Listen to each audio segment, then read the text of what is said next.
ก่อนตัวใดบ่กินตัวใดกินเป็นง่ายแต่พูดละมาแบบว่า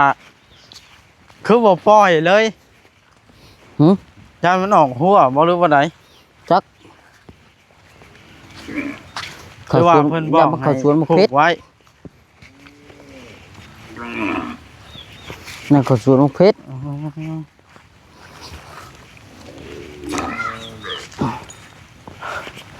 นี่มาผูกว่างนี่หญ้าลายแท้นี่ยาวในห่มก็หญ้าลายหั่นตัวนั้นมันห้องมันเห็นตัวนั้นห้องเห็นหมู่ย้ายตัวอื่นเนาะเพิ่นก็อยากให้ย้ายเพิ่นนะเบิ่งนี่เนาะห้องแบบนั้นนะถอดลักเลยไปละเสียบมันไหมโอ้บ่ย้ายก็ได้ข่อยเบิ่งนี่มันอิ่มเบิดละนั่นน่ะบ่ย้ายอย่าลืมกดติดตามเพื่อเป็นกำลังใจให้ผมด้วยนะครับทุกคนขอบคุณมากๆครับบาทเนี่ยเปิดภาพขึ้นพี่น้อยฝนตกฟ้าก็ลงถูกว่าคำลาเราจะไปทางใดน่ะไปทางใดน่ะสิไปย่ายงัวโอ้เบิ่งฉันน่ะสิตามไปเบิ่งกัน ไปเลาะย่ายงัวก็งัวนั่นแหละอยู่เลี้ยงงัวให้เพิ่นเนาะโดยมันจักโตละงัวนะหลายตัวเติบงัวเพิ่นได้โดยเบิ่งก่อนตัวใดบ่กินตัวใดกินเป็นง่ายแต่พูดละมาแบบว่าคือบ่ปล่อยเลยหึยามมันออกหัวบ่รู้ว่าไดจักคือว่าเพิ่นบอกให้ผูกไว้นั่นเขาสวนมะเพชร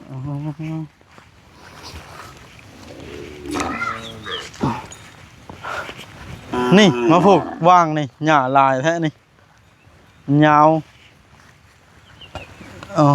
ในห่มก็หญ้าลายหั่นตัวนั้นมันห้องมันเห็นตัวนั้นห้องเห็นหมู่ย้ายตัวอื่นเนาะเพิ่นก็อยากให้ย้ายเพิ่นนะเบิ่งนี่เนาะห้องแบบนั้นนะถอดลักเลยไปละเสียบมันไหมโอ้บ่ย้ายก็ได้ข่อยเบิ่งนี่มันอิ่มเบิดละนั่นน่ะไปย้ายตามฮีดมื้อนึงย้ายจักเทื่อนี่2-3คำมัดก็4-5เทื่อเลยเพิ่นลงดำนาแล้วเจ้าเบิ่งงัวให้เพิ่นเนาะโดย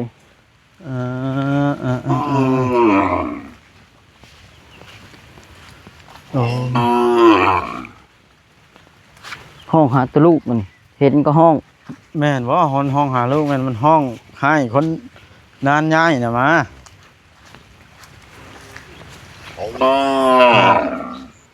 โอ้งัวนี่เฮ้ยห้องก็เป็น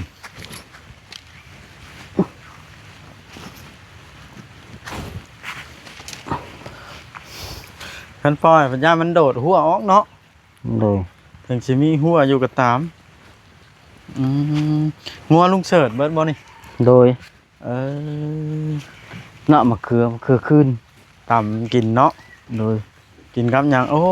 ลาบงัวมื้อนั้นบ่ได้มาปิดเอาผักสไลด์ก็มีเนาะโดยอันน่ะมากมันใหญ่ๆนึงโอ้นี่พี่น้องหมากสาละบ่เท่าแล้วหมักแท้นี่ไปเบิ่งว่าเขาละเพิ่นย้ายงัวพี่น้องเอ้ยแล้วจะเมื่อเพิ่นบอกให้น้องแม็กอยู่ท่าอยู่เถียงนำมา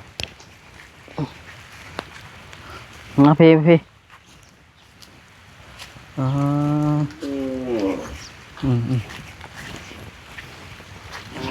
เราอยู่แล้วก็บ่ได้นิ่งดูได้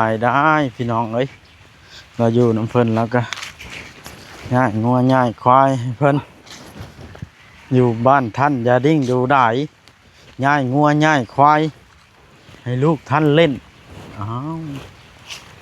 เรื่องคำกรมาแล้วตำหุงเนาะฮะใบบักยมใบบักยมนี่ยิงตำบักหุ่งโดยสร้างว่าทะเนาะบาทนะคักอีกว่านั่นก็ได้โดยไปเราไป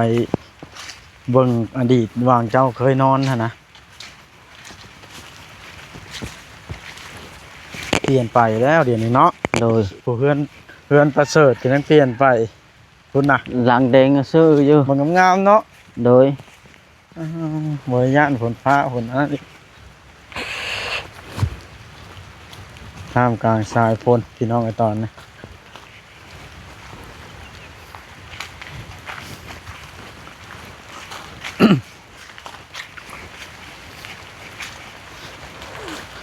โอ้ตัวอันนี้เจ้าก็อยู่เฉยเนาะ โดย แต่เก่าน้ำเหม็นขี้แบ้โอ้ ไปถ่ายเบาก่อน ปัดโทษพี่น้องไอ้ฮะนะระหว่างเราอยู่แต่เก่านะตายพี่น้องเอ้ยขี้แบ้ขี้งัวให้คอกไก่คอกเป็ดมันอยู่นี่หมดนี่แหละตอนนั้นฝนตกที่เฮามาเฮารู้สึกว่าอีต้นลาวนะพี่น้องตอน สิได้ นั้น เด้ นะ เบิ่ง ฮะ แกเอาไปป่ะ โดยแกไปไว้ก่อน ตอนนั้นนะกอดลูกนอนนี่ป่ะ โดย หนาวยังไงเนาะ โดย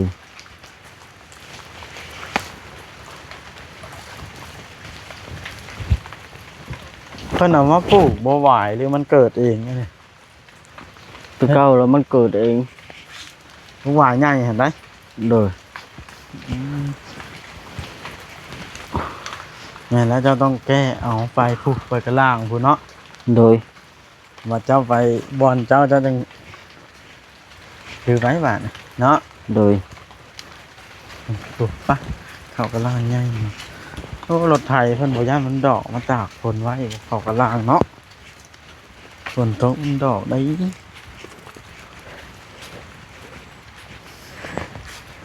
รถบ่าวแสนพี่น้องเอ้ย เฮ้ยเฮ็ดหยังกันน่ะ อ้าวไปเล่นขี้ตมบาดไอ้หนุ่มแม็ก ฮะ โอ้ เอาส่งไปตบบาด ไปเล่นขี้ตมเสยเลย เฮ็ดหยัง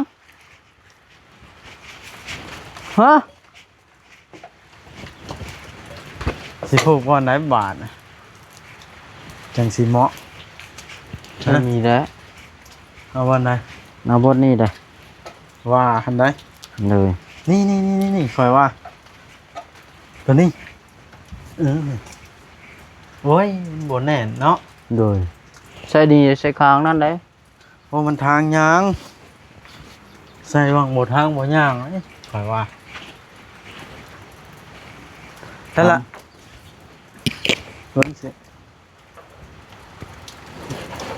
มงบ่ นี่เด้ เอายานนี่ผูกได้ปะ มันบ่ได้ มือหูช็อตใช่เนาะ เลย เออ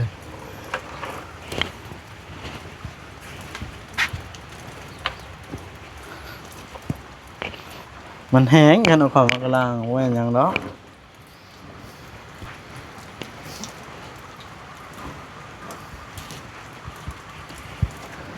แว่ล่ามพร้อมบ่นี่นะ โดย เออบ่แซ่แล้วลงเบิ่งปลาเสิร์ชดำหน้าเนาะอ้าวไฟอยู่เทิงจ้ะคือได้ยินเสียงว่ะ ไก่ เออหมอหำน้อยเพันไปเล่นน้ำเอารถไปเล่นน้ำเนาะ ตบส่งเพิ่มอึดในเฮ็ดบาน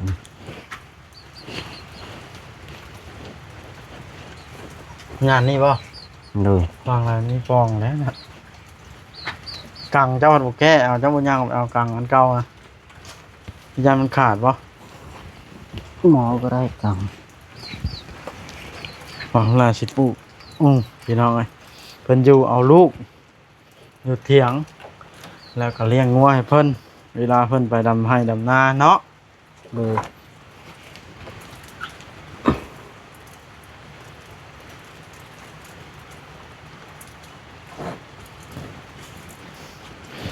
สินอนได้ป่ะมันไกลเตียงว่านะฮะนอนได้ป่ะ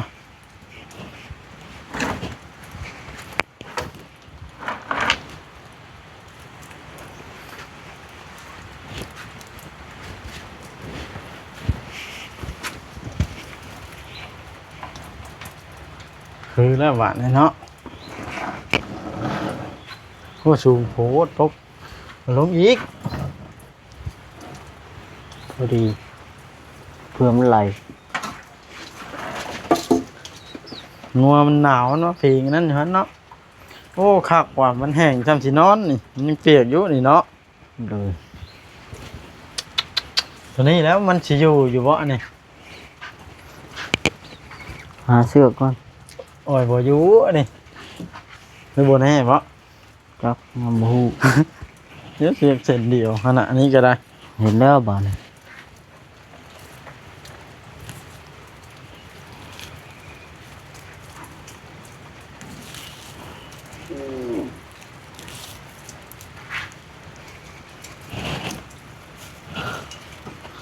อยู่น้ำเพิ่นนี่แม่ว่าเขาก็ไปหากินอยู่บอกกลางค่ำกลางคืนก้านเยื้องอยู่บ่ เดี๋ยวนี้ไปเลย เดี๋ยวนี้บ่ได้ไป โดย อ่าอ้าวเรามีควายพ่อบ่ลุงเฉินน่ะ มีควายตัวหนึง เออเรามีควายพ่อหนึ่งโตเนาะ โดย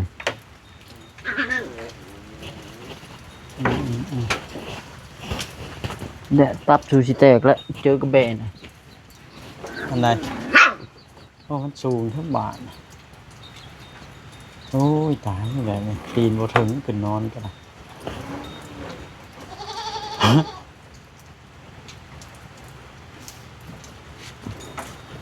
เลี้ยงแพะมันก็ต้องมีขี่แพะคอกแพะเนาะ โดย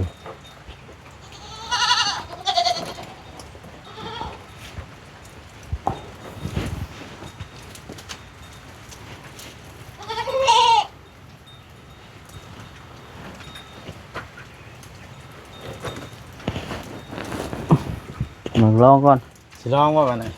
ลองก่อนแล้วเนาะ เออ ผูกบุเป็นนี่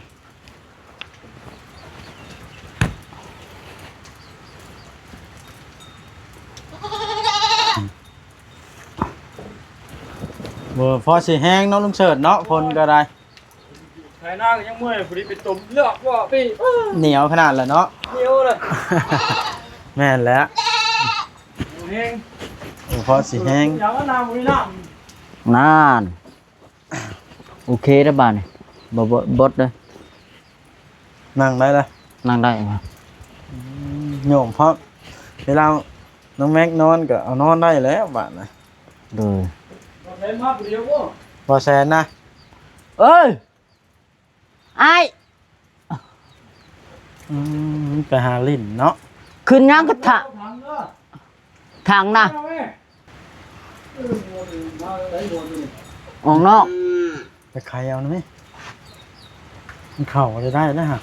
เดี๋ยวมันลงหน้าเขาอย่างเขาว่าใหม่ มันบ่ได้ลูกนะ อ้าว มาแต่ผูกมาแต่ป้า บ่ได้หาใครบ่เลยเนี่ย รอดได้งัวตัวนี้ เอาเห็ด ตัวนี้ได้เก็บกลัวหมู เห็ดหัวมันก็บ่อยู่แล้วแบบนี้ ตัวนั้นบ่จักวิธีรอดตัวนั้นเนาะ ตัวนี้ได้ FC รอดเบอร์หนึ่ง ย้อนไปลงหน้าเขา อ่า ลงไปบ่เฮ็ดได้บ่เฮ็ดยังไง มันกินบ่ ให้ลงไป เออ นี่เลยงัวลักลายตัวเติบใช่เนาะ เลยถึกดำบ่ถึกดำนะ ตัวซ้ำรอดหัวนี่ประมาณเท่าไหร่นี่คันปล่อยนี่ บ่บ่หมอดหมื่นครับ โอ้ยน้อยชะนี่สิว่าถึงหมื่นเจ้าก็ได้ ซ้ำนี่ถึงว่าไป2 ล้านไป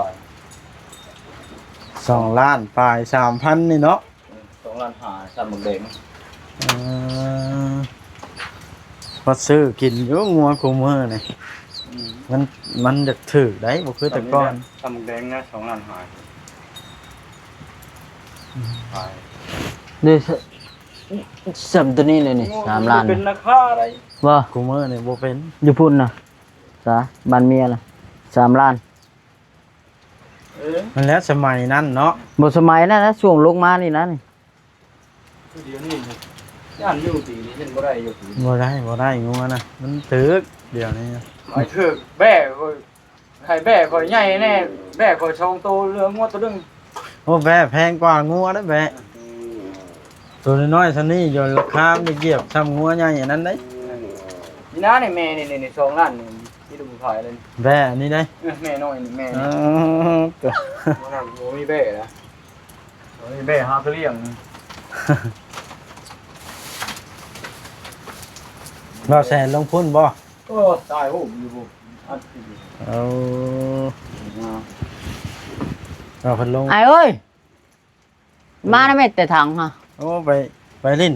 ตากฝนตกฟันมาน้อยนี่เนาะอันน่ะพี่น้องมันน้องแม็กนี่ตายแบบนี้เป็นไข้ต้อง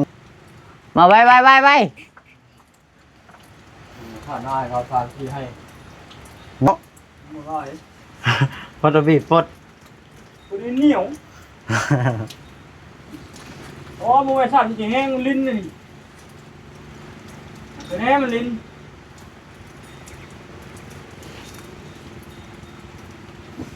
ไข้แน่มันลินจักมือมันจะสิขยะให้นะ ว่าก็มาตกลิ้นว่ะนี่ตกแห้งว่ะนี่มันอยู่เลยแล้วก่อน ถ้ามันแห้งก้าวมาอีกบาทหนึงเนาะ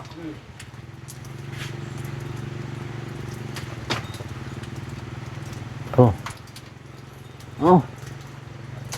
ฮะน้อยๆก็ พากันกินข้าวเที่ยงกับหยังมานี่ไสเจ้าลุงเชิด เจ้านี่ กินไปวางนั้นเนาะ ไก่ก็บ่ได้เลี้ยงหลาย เลี้ยงมันก็เอากินยาก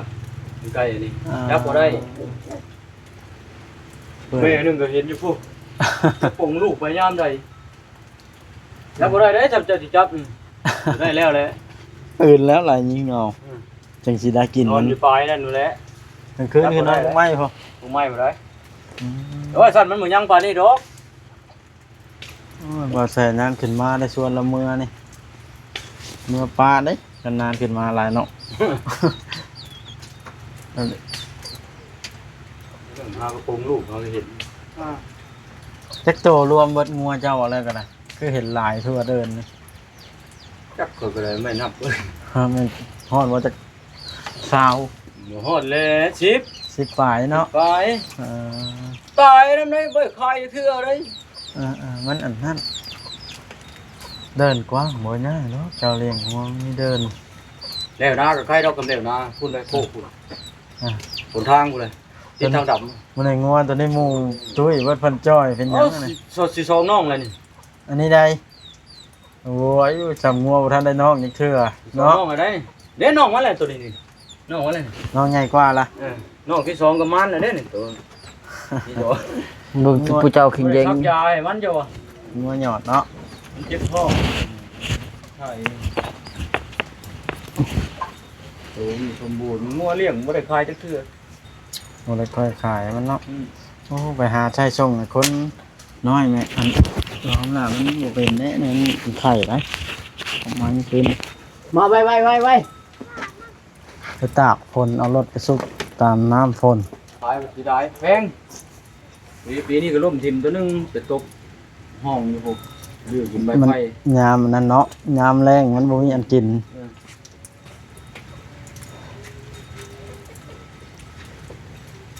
เลี้ยงไว้ก็ได้กินแค่นะ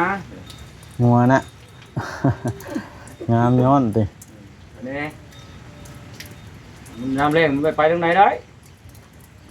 ปล่อยแล้วก็ขับมากไหลมานอนหน้านี้นอนตามหน้าตัวเอง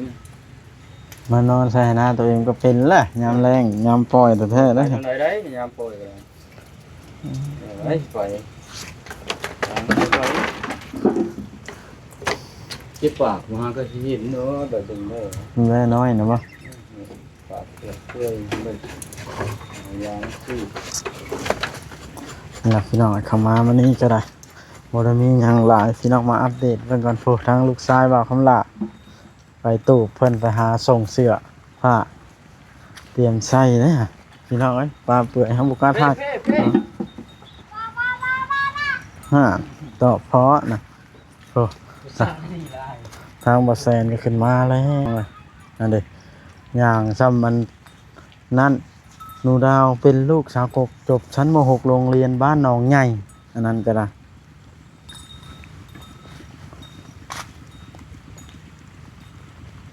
โอ้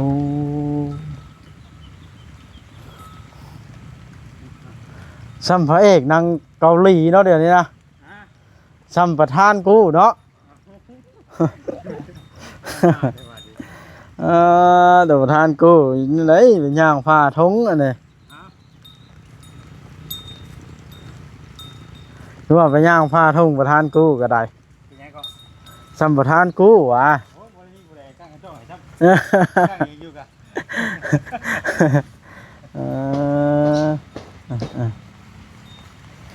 เอาก็จะเมื่อป้าเจ้าเด้อบัดนี้ เมื่อกันแล้ว หืม เมื่อกันป่ะ เอาคอยว่าถ้าบอกเจ้าชื่อไดแล้วก็สิเมื่อน้ำกันบ่เด้อนี่ เมื่อไรเนาะ คอยขึ้นเอาได้ก่อนฉากเจ้านี่ใช่สิให้ ได้คือเดียวเนาะคอยอยู่นอกพี่ นั่นแหล้วจังว่านะฮะกันชั้นได้ค่อยกลับก่อนเด้อคุณเชิญเอาหล่าเด้ออยู่ดีมีแฮงโชคมาน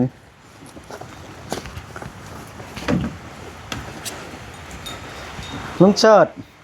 ได้เฮือนงามอีหลีบาดนี่เนาะคอยมาแดงจนครึ่งอยู่คักอีหลี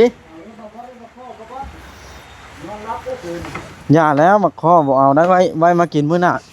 มันจังบ่ได้ไปเอา นอนขับคืน คากปานยังบ่ฮะ โอ้ย คืนแรกบ่โดยดีใจน้ำดีใจน้ำกลับก่อนลุงเอ้ยฮะ เราจะให้โป่งได้ป่ะ ขอบใจเด้อว่าแสนเอ้า ประตูให้เบิ่งเด้อ ขอบใจหลายๆเด้อ ขอบใจ เจ้าหังจะมีเด้อ เออซาถูกเนาะ เจ้าอยู่ดีมีแห้งร่ำรวย ไปดีเด้อ เดินทางตลอดปลอดภัยเด้อว่าแส จะ น ไป เด้ เฮ็ด อ หยังกินนี่น่ะ ไม่ใช่ ฮะ ใช่ เอาเจ้าคือได้หยังกิน ไม่ใช่ โอ้ตัวเอานอนได้ครับพอดีกันว่า เปียกเนาะ แล้วฝนด้วยอ่ะกระตัง แนวมันแหล้วพื้นที่มันน้อยเนาะ แม่ส่งก่อนนะ สนามเม่นบ่ โอ้ยเอาแบบแพ้มาใช้รถแม่ป่ะพ่อมันไหลออกได้เลย มันบุขี้ตมเว้ยมันบุขี้ตมได้ เปิดเลยจะพูดสิได้เปิดเลย ล้างมาแล้วเปื้อนโลดเนาะ ท่อเลย ท่อกับล้างบ่ นี่ อืม ไปมือแล้วดีกว่า โหล้างได้ยามนี่ขี้ไปก่อน คนเอาเนาะ อือ ล่างกับล่างนิดหน่อยนะ ล้างเพราะว่ามันบ่นักเนาะโอเคเด้อพี่น้องคลิปนี้ก็ได้สิได้กลับก่อนบาทนี่มานี่คนบ่หลายโอเค